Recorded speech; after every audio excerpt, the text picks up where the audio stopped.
স্মৃতি রাখা যে সে দেশের জন্য কতটুকু স্যাক্রিফাইস করেছে, তার উপর কি বর্বরতা করা হয়েছে, এটা যেন জনগণ মনে রাখে। এবং আমরা দ্বিতীয় এরকম কোনো শহীদকে আমরা দেখতে চাই না। কারণ আমরা স্বাধীন দেশের থেকে আমার মত প্রকাশ করতে যাব, আমি আমার ন্যায় দাবিকে প্রতিষ্ঠা করার জন্য আমি রাস্তায় যাব, আর তখন আমাকে হত্যা করা হবে, আমার লাশ নিয়ে আমাকে বিকৃত করা হবে, এটা কখনোই গ্রহণযোগ্য না। এটার জন্য পুনরাবৃত্তি না হয়।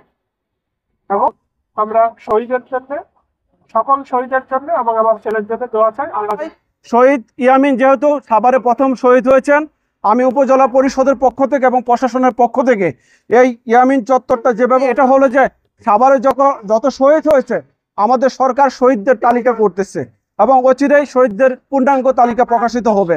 তো সেই শহীদের তালিকা সহ আমার এই ইয়ামিন চত্বরে আমি বিশাল আকারে, বড় আকারে একটা ইয়ামিন চত্বর করতে চাই রোডস অ্যান্ড হাইওয়ের অনুমতি সাপেক্ষে, এবং সেইখানে শহীদদের তালিকা থাকবে।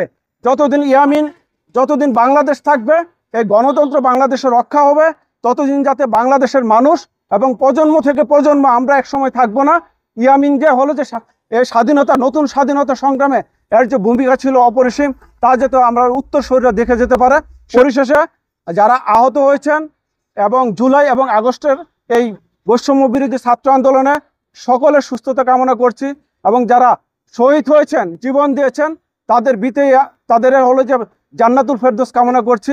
এবং বিশেষে আজকের আঙ্কেল এটা শুভ উদ্বোধন ঘোষণা করেছেন, সবাইকে ধন্যবাদ জানিয়ে আমার বক্তব্য শেষ করছি।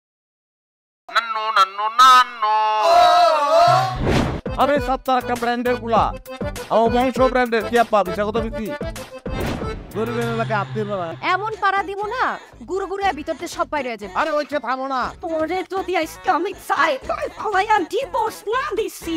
আপনারা কি ওগারে কালিয়া বল আমরা সিয়ামি তুমি আমারে আম্মা ডাকলাকে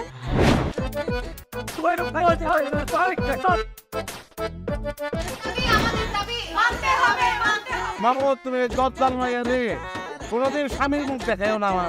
আমি আপনারে আমি দেখে নিব। হাতে লাগে বেতারে হাত ছাইরা দাও সোনা